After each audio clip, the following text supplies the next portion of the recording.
bình sẵn nòng cao tôi đen chứ cuốn chân không đi chứ ô chân kìa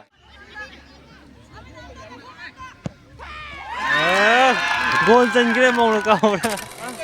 cuốn hụt tôi đây mấy em nhưng mà phần thấy kịp này nhưng mà sức yên chứ thì nằm màu xinh của tôi vậy xòm đó nó lấy sao với cứ lấy sao với hạt tôi nữa hụt tôi đây nè Sanaga to buji KYC note ka koi sanabigin ay na koi tapire to na hariba mau timani si ko le sabi so playlist so koi ke song ko pick up pinaba hanan no luchari amakan na so hajage KWO ma de ngam ho với rong video nào một cái cứ song na ho đấy song na mau song na le sabi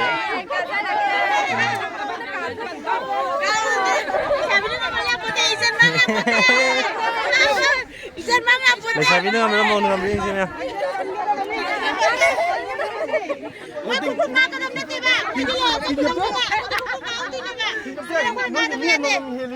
Amma tu kana no sembai thalo ko. Aduga nunglo. Ai keeper. Hey keeper. Keeper som da mo ge som da mo ge.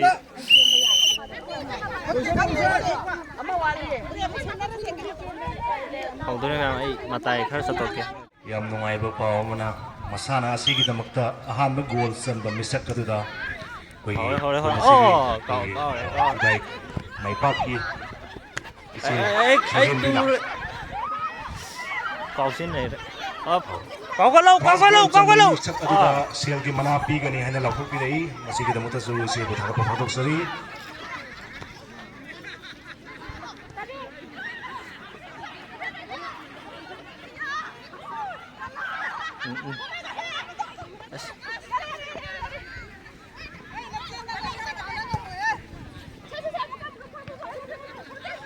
để xài nó phụ hết cái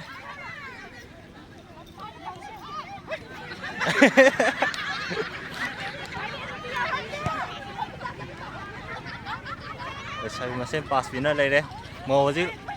buồn phần rồi ấy xin chào các thầy đấy bắt tiền rồi mà liền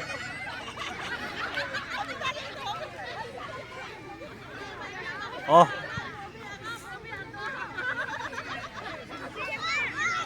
thì phải nó phay đấy xong tao câu tôi được không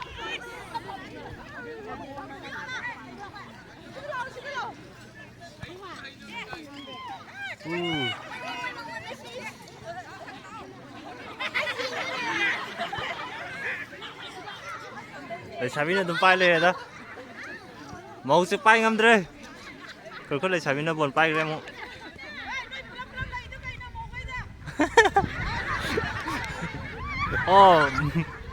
ông cầu gì cứ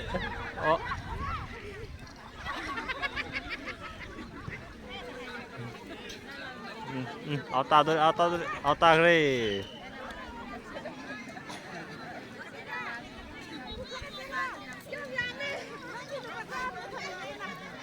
áo ta cái đấy đầu tới đây không lấy sang gì là lấy phòng đó đâm cao đấy ấy cao giết lụ cao tôi kêu xong tôi cao giết lụ ta tôi đi chơi lâu ta đây organizing committee na thamba prize ki mathak lupa cham ama henba first scorer da thamje ga da bani sabi na pai đi buồn chứ sabi con cũng đi pai chứ buồn leo đấy áo ta đây mà áo ta thế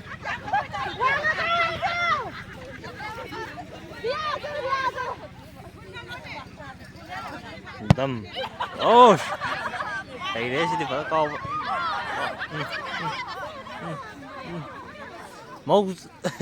màu xinh chỉ câu phần đấy nè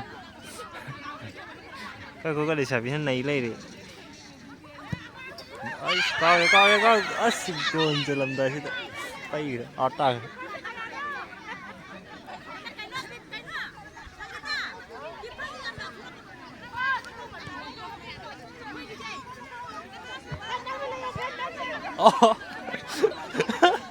ꯑꯃꯨꯛ ꯀꯥꯎꯊꯣꯛꯈ꯭ꯔꯦ ꯌꯧꯔꯦ ꯕꯣꯜ ꯈꯨꯟꯃꯨꯛ ꯆꯠꯅꯈ꯭ꯔꯦ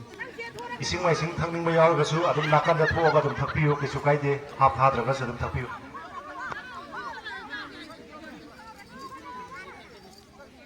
ꯍꯧꯖꯤꯛ ꯃꯧꯅ ꯕꯣꯜ ꯄꯥꯏꯔꯤ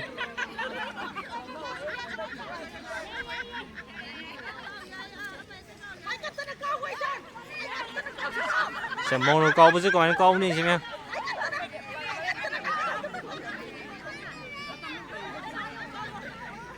ꯀꯥꯎꯔꯣ ꯀꯥꯎꯗ꯭ꯔꯦ ꯗꯝ ꯑꯣ ꯂꯩꯁꯥꯕꯤꯅ ꯑꯃꯨꯛ ꯄꯥꯏꯈ꯭ꯔꯕ ꯂꯩꯁꯥꯕꯤ ꯄꯥꯏꯈ꯭ꯔꯦ ꯑꯁ ꯃꯧ ꯂꯩꯍꯧꯔꯦ ꯂꯩꯁꯥꯕꯤꯅ ꯑꯃꯨꯛ ꯀꯥꯎꯔꯦ ꯑꯁ ꯒꯣꯜ ꯆꯜꯂꯝꯗꯥꯏꯁꯤꯗ ꯌꯥꯝ ꯄꯩꯅ ꯀꯥꯎꯈ꯭ꯔꯦ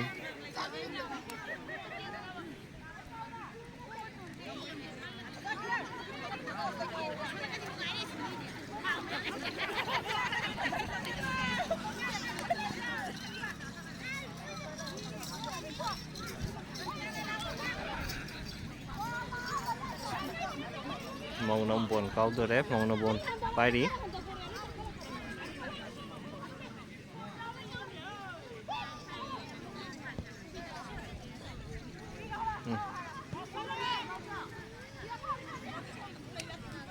ꯂꯩꯁꯥꯕꯤꯅ ꯄꯥꯏꯈ꯭ꯔꯦ ꯂꯩꯁꯥꯕꯤꯅ ꯅꯍꯥꯟ ꯂꯩꯁꯥꯕꯤ ꯃꯁꯦꯟ ꯄꯥꯏꯅꯔꯤ ꯍꯧꯖꯤꯛ ꯂꯩꯁꯥꯕꯤ ꯃꯁꯦꯟ ꯄꯥꯏꯅꯔꯤ ꯂꯩꯁꯥꯕꯤꯅ ꯄꯥꯏꯔꯤ ꯂꯩꯁꯥꯕꯤꯅ ꯄꯥꯁ ꯄꯤꯅꯔꯤ ꯂꯩꯁꯥꯕꯤ ꯃꯧꯅ ꯁꯣꯝꯗ ꯀꯥꯎꯊꯣꯛꯈ꯭ꯔꯦ ꯇꯥꯗꯣꯔꯦ ꯃꯧ ꯈꯨꯠꯇ ꯑꯃ ꯌꯥꯎꯔꯦ ꯇꯥꯈ꯭ꯔꯦꯀꯣ ꯍꯧꯖꯤꯛ ꯈꯨꯠ ꯂꯩꯁꯥꯕꯤꯅ ꯑꯃꯨꯛ ꯀꯥꯎꯗꯣꯔꯦ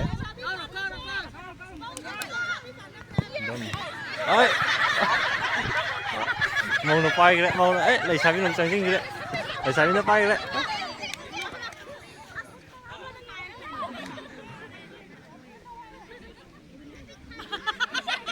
ꯁꯤ ꯒꯣꯜ ꯆꯟ ꯉꯝꯈꯤꯗ꯭ꯔꯥ ꯃꯌꯥꯝ ꯑꯝꯇ ꯍꯥꯏꯕꯤꯔꯛꯑꯣꯅꯦ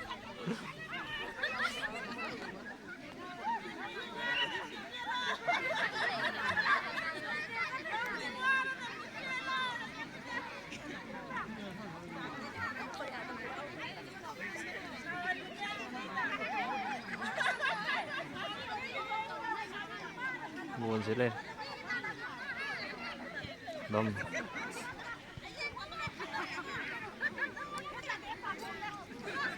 ꯂꯩꯁꯥꯕꯤꯅ ꯄꯥꯏꯔꯤꯀꯣ ꯃꯌꯥꯝ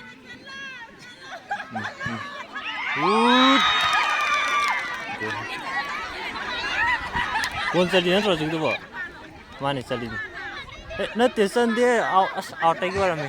ꯆꯟꯒꯦ ꯇꯧꯕꯅꯤ ꯆꯟꯗꯦ ꯃꯅꯤꯡꯂꯣꯝꯗꯒꯤꯅꯤ ꯒꯣꯜ ꯌꯥꯝ ꯆꯟꯕꯒ ꯄꯥꯈꯠꯄꯤꯒꯅꯨ ꯃꯥꯜꯂꯨꯔꯦ ꯍꯧꯖꯤꯛ ꯐꯥꯎꯒꯤꯗꯤ ꯂꯩꯁꯥꯕꯤꯅ ꯅꯩꯔꯤ ꯒꯣꯜ ꯑꯝꯇ ꯆꯟꯅꯗ꯭ꯔꯤ ꯀꯥꯎꯔꯦ ꯂꯩꯁꯥꯕꯤꯗꯨ ꯄꯥꯏꯈ꯭ರೆ ꯃꯧ ꯃꯁꯤꯡ ꯀꯥꯎꯅꯔꯦ ꯍꯧꯖꯤꯛ ꯂꯩꯁꯥꯕꯤꯅ ꯄꯥꯏꯔꯤ ꯃꯧ ꯄꯥꯏꯈ꯭ꯔꯦ ꯂꯩꯁꯥꯕꯤ ꯄꯥꯏꯔꯤ ꯗꯝ ꯑꯥꯎꯠ ꯇꯥꯈ꯭ꯔꯦ ꯂꯩꯈ꯭ꯔꯦ ꯕꯣꯜ ꯑꯩꯈꯣꯏ ꯌꯦꯡꯕ ꯂꯥꯛꯏꯕ ꯃꯤꯁꯤꯡꯁꯦ ꯌꯦꯡꯁꯤꯀꯣ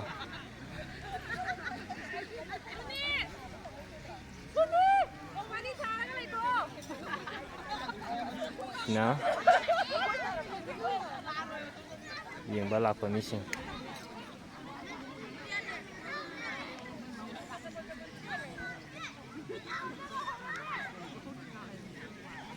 ꯀꯥꯎꯕ ꯍꯧꯈ꯭ꯔꯦ ꯂꯩꯁꯥꯕꯤꯅ ꯄꯥꯏꯈ꯭ꯔꯦ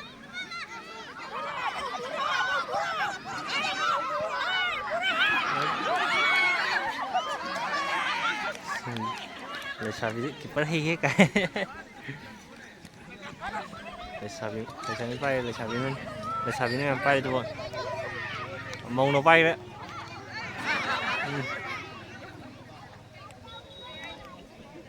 ꯂꯩꯁꯥꯕꯤꯅ ꯕꯣꯜ ꯄꯥꯏꯔꯤ ꯗꯝ ꯈꯨꯠꯇ ꯅꯠꯇ꯭ꯔꯣ ꯍꯧꯖꯤꯛꯀꯤꯗꯨꯗꯤ ꯂꯩꯁꯥꯕꯤꯅ ꯄꯥꯏꯔꯤ ꯗꯝ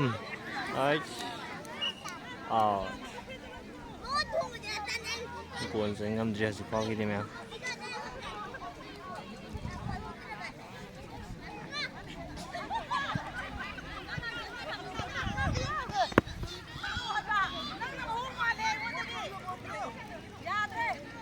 tắm nó con nè ai vô cái ok ở dưới mỹ xin thôi đấy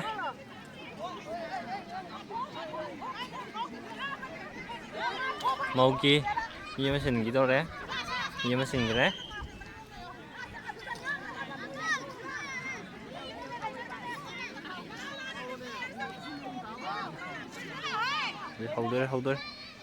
hold there bọn lại sabi na bay ra đâm out ta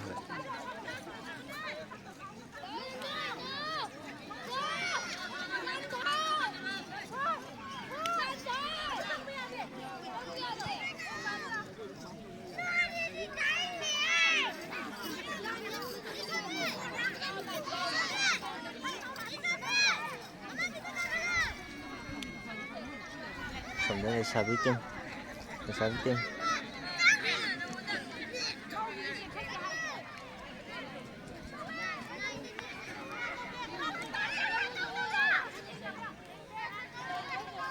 cao tuổi mông nó gì buồn cao tuổi cao sống lên sao kìa để sabi nó bay đấy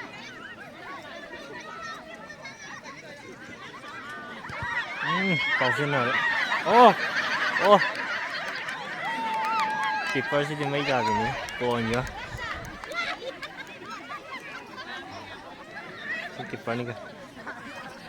keeper rồi din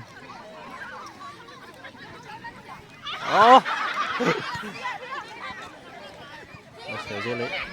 để xài nó bay đi màu được chẳng dữ lị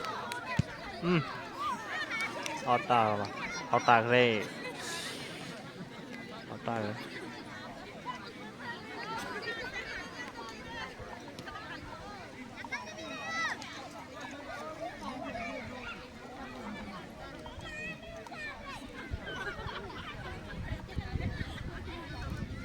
còn gì màu nó mua buồn cả hốc tôi đấy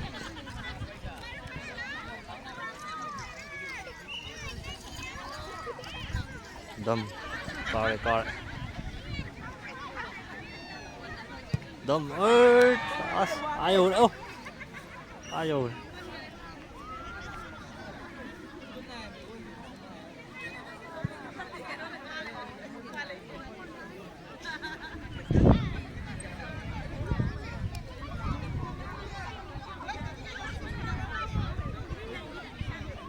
xin là màu ngồi đi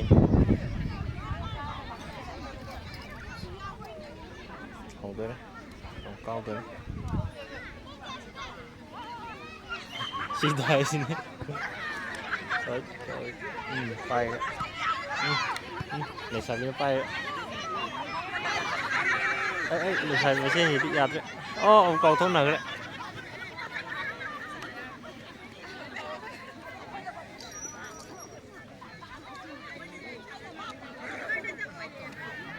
As gôn sa na ngam dre da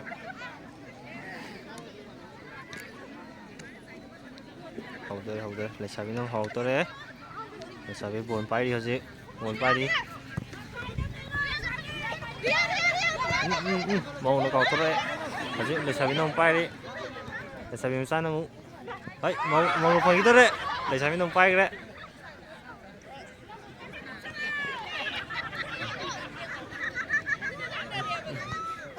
để sao biết nó buồn bay điều gì màu nó bay rồi màu nó cao tốc đấy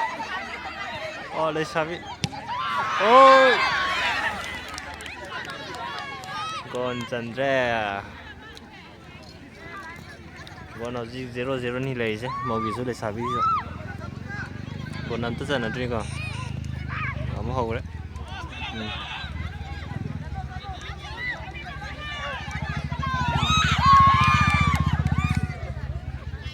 sao biết nó buồn bay đấy ao ta đây cái mông nó có rồi này ấy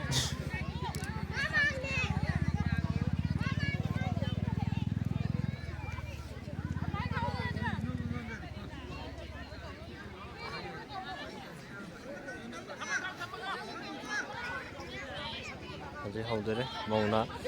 ꯕꯣꯜ ꯀꯥꯎꯗꯧꯔꯦ ꯎꯏ ꯑꯁ ꯂꯥꯞꯈ꯭ꯔꯦ ꯂꯩꯁꯥꯕꯤꯒ ꯇꯥꯈ꯭ꯔꯦ ꯁꯤꯗꯤ ꯂꯥꯞꯃꯟꯈ꯭ꯔꯦ ꯀꯥꯎꯔꯤꯁꯦ ꯄꯨꯈꯠꯈ꯭ꯔꯦ ꯄꯨꯊꯔꯦ ꯀꯥꯎꯊꯔꯛꯈ꯭ꯔꯦ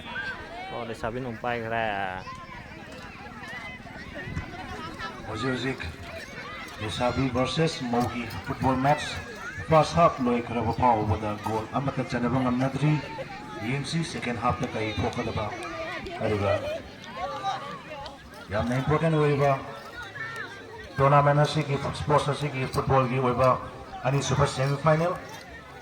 ꯁꯥꯟꯅꯒꯗꯕ team ꯑꯃꯗꯤ already ꯃꯈꯣꯏꯒꯤ player ꯂꯤꯁ ꯄꯤꯁꯤꯟꯕꯤꯔꯛꯂꯦ KYC ꯅꯣꯠꯀꯤꯗꯤ player ꯂꯤꯁ ꯄꯤꯁꯤꯟꯕꯤꯔꯛꯂꯦ ꯑꯃꯨꯛ ꯍꯧꯔꯀꯥꯟꯗ ꯑꯃꯨꯛ ꯅꯝꯃꯒꯦ KWOꯒꯤ ꯁꯥꯏꯠꯇꯒꯤ ꯁꯤꯅ ꯃꯧꯒꯤ ꯇꯤꯝꯅꯤ ꯁꯤꯗ ꯂꯩꯔꯤ ꯂꯩꯁꯥꯕꯤ ꯌꯥꯎꯔꯤ ꯃꯣꯔꯅꯤꯡꯗ ꯗꯤꯁꯥꯏꯠ ꯇꯧꯖꯒꯦ ꯑꯗꯨꯒ ꯒ꯭ꯔꯥꯎꯟ ꯑꯁꯤꯗ ꯃꯥꯔꯥꯊꯣꯟ ꯌꯥꯎꯕꯤꯒꯗꯕ ꯌꯥꯎꯕꯤꯒꯗꯕꯤ ꯏꯁꯥ ꯄꯨꯝꯅꯃꯛꯅ ꯒ꯭ꯔꯥꯎꯟ ꯑꯁꯤꯗ ꯑꯌꯨꯛ ꯄꯨꯡ 6ꯗ ꯍꯧꯖꯤꯛ ꯍꯥꯞ ꯊꯥꯔꯕ ꯃꯇꯨꯡꯗ ꯕꯣꯜ ꯑꯃ ꯍꯧꯈ꯭ꯔꯦ ꯂꯩꯁꯥꯕꯤꯅ ꯀꯥꯎꯈꯠꯈ꯭ꯔꯦ ꯑꯃꯨꯛ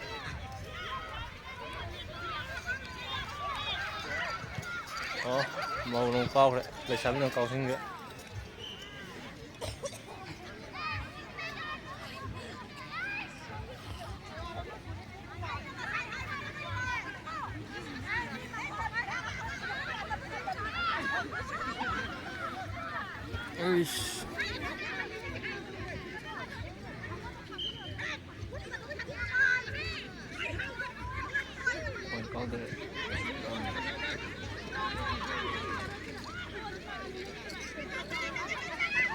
ꯗꯝ ꯇꯨꯔꯦ ꯁꯣꯛꯇꯕ꯭ꯔꯥ ꯁꯣꯛꯇ ꯃꯥꯜꯂꯦ ꯁꯣꯝꯗ ꯍꯟꯗꯛꯅ ꯂꯩꯁꯥꯕꯤꯒꯤ ꯇꯤꯝ ꯁꯣꯝꯗꯅ ꯃꯧꯒꯤ ꯇꯤꯝ ꯁꯣꯝꯗ ꯑꯣꯏꯈ꯭ꯔꯦ ꯀꯥꯎꯁꯤꯡꯁꯦ ꯈꯤꯇꯪ ꯉꯥꯏꯕꯅꯤ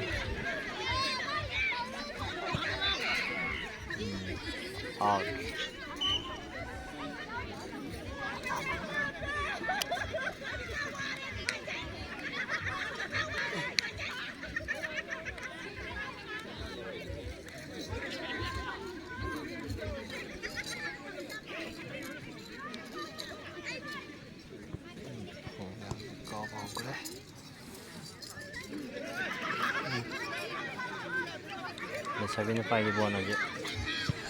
lệ kau kre baik patah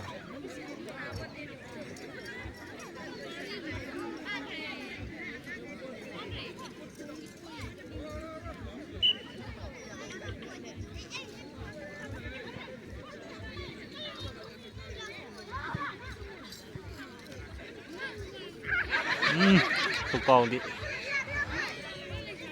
le sabin pai le sabin ata kre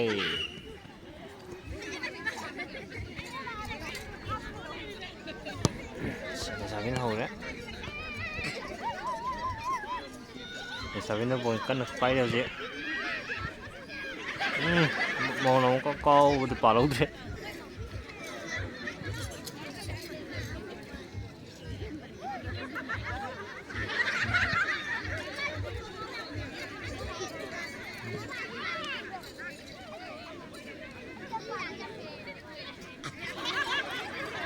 buồn là xuống đây buồn xuống đây đấy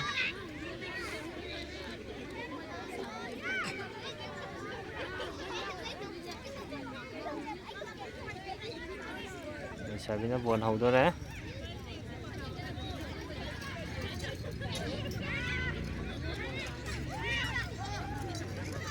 sẽ bị nó buồn vai đấy anh chị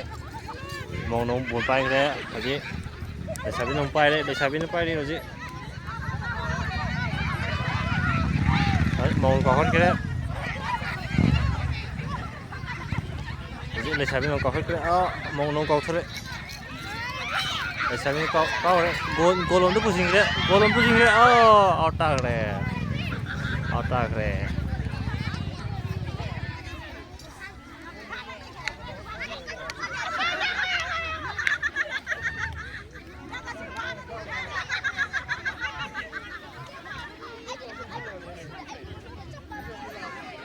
gol không lên đấy บอลสองเลยครับบอลเลยใช้เป็นไฟเดียวสิเลยใช้เป็นไฟดิเลยใช้เป็นไฟดีกว่า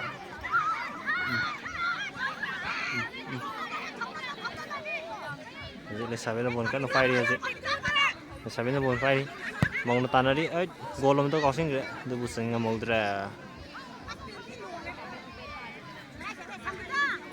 เราจะมองนบอลก้าวขลักต่อเลย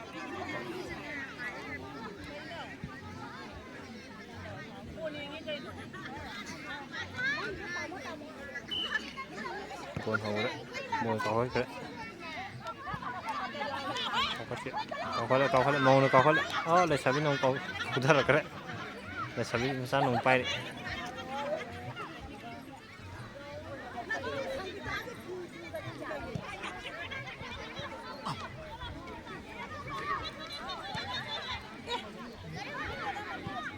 ลยใช้เป็นเอาตาตัวตาเลยเอ้ย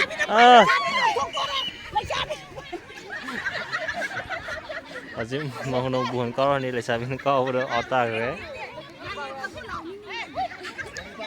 kayak mau nemu bukan hau deh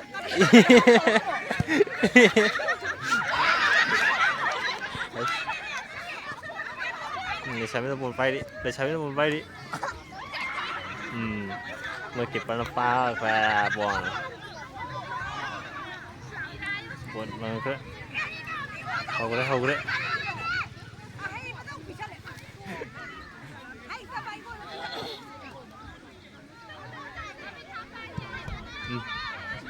Kau semua.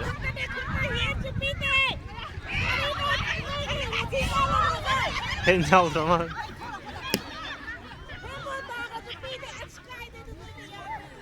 Henjau teman si Messi deh. Ais.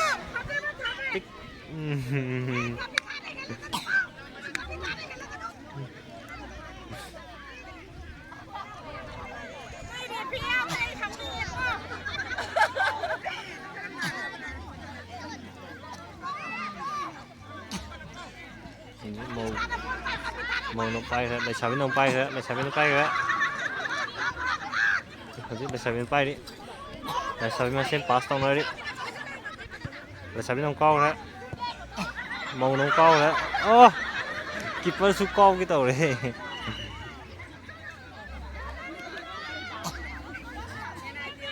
Không đâu, ê, cây nữa, không được phá rồi.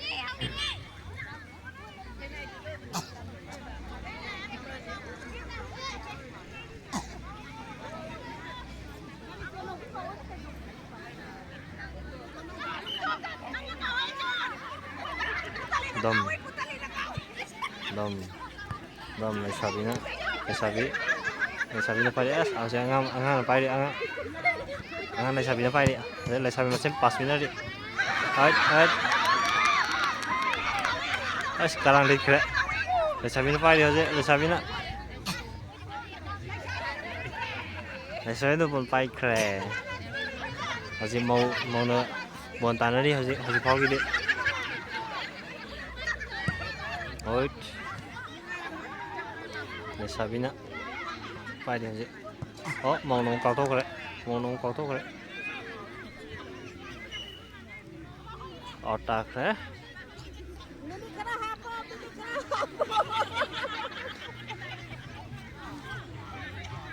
Để sabi nó buồn hầu đấy.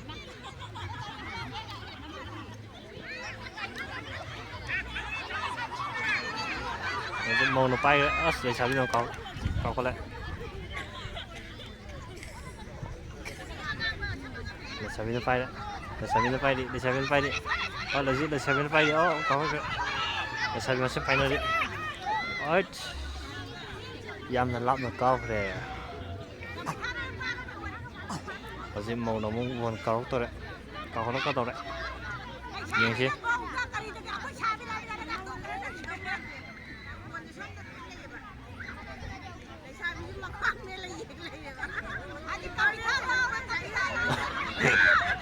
Anh nhìn con này.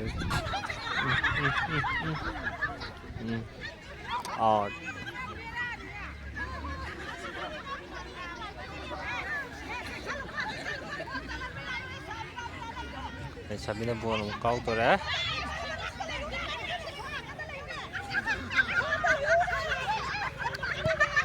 ꯑꯣ ꯑꯥ ꯇꯥꯍꯟꯒꯦ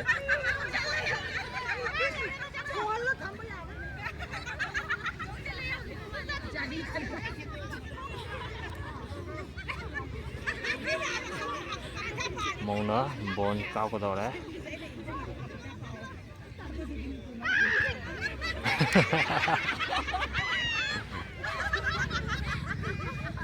ꯂꯩꯁꯥꯕꯤꯅ ꯄꯥꯏꯈ꯭ꯔꯦ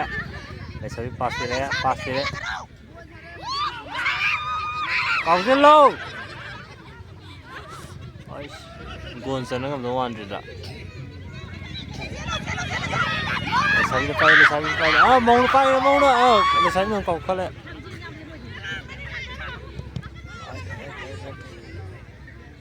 ꯍꯧꯖꯤꯛ ꯂꯩꯁꯥꯕꯤꯅ ꯕꯣꯜ ꯄꯥꯏꯔꯤ ꯍꯧꯖꯤꯛ ꯐꯥꯎꯒꯤꯗꯤ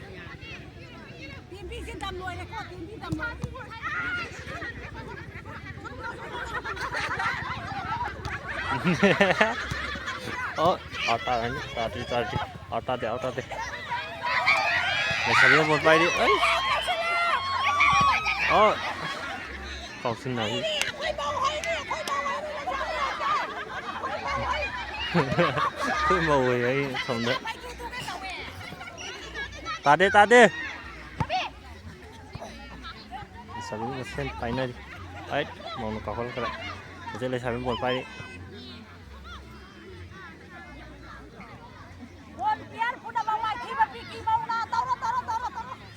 lꯩꯁꯥꯕꯤꯅ ꯕꯣꯜ ꯀꯥꯎꯈꯠꯂꯦ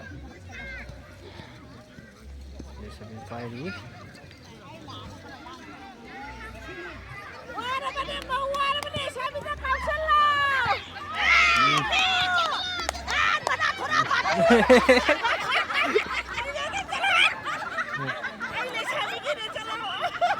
ꯇꯥꯈ꯭ꯔꯦ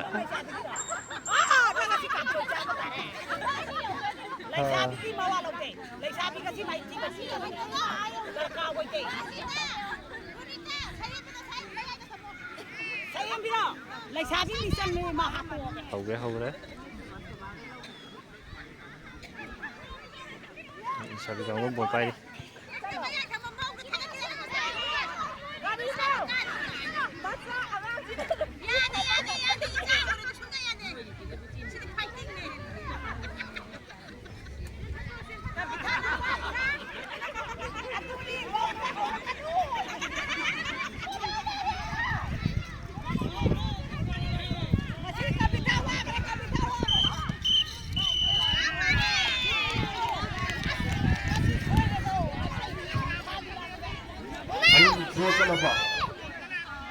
Draw sal. Penalty to Pupiro. Mga kayo ko ang din. Penalty tahu dah. Mga kau na yun. Aduga, kasi first scorer ko lupa sa amin mati ipalitan nila kami kinamok loksan jare. Kasi mati first scorer yaw kami na.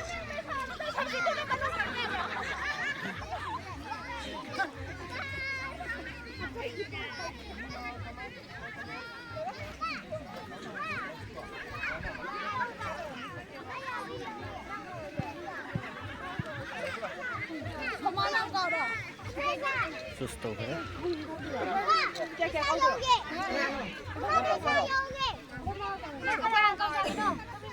sabihan na tao drama na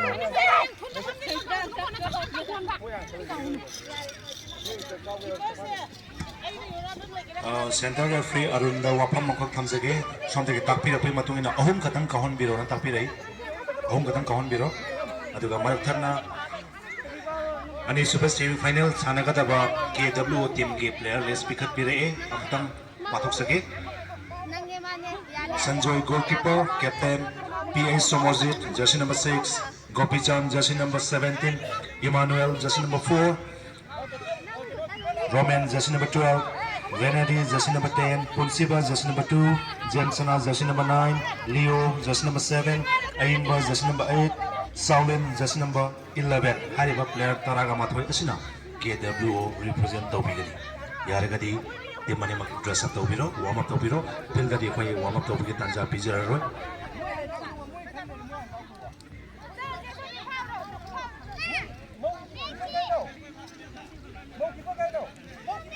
mau keeper yaudri mau keeper sang kaya aja soalnya Lesabi sih sini Lesabi tim medium sudah mau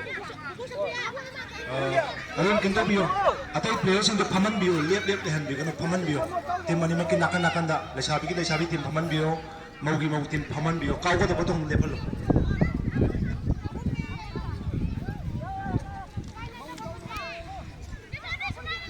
mi ở hông phóng lần tới đây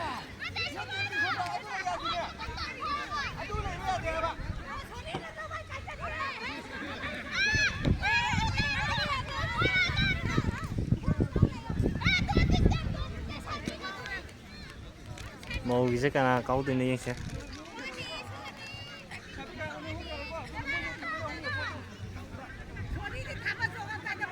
Lesabi tangga sudah le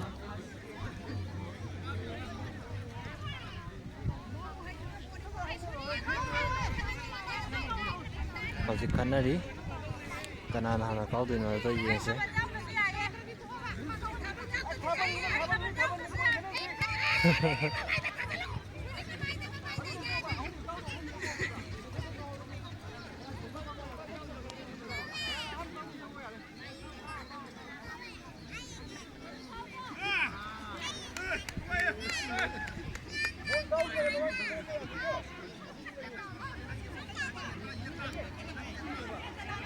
hojik mau na kau to đấy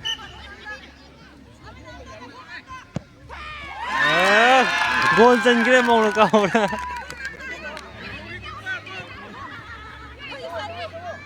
phải sự chân như hay gì lại xài không coi hojik lại xài không kau to đấy mau gì hojik gol làm gì đấy hojik lại xài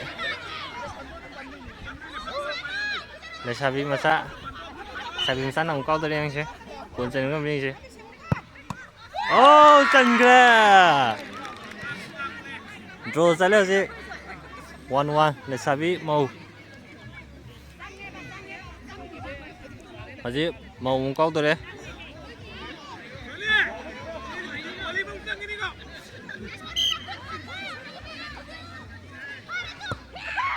oh chân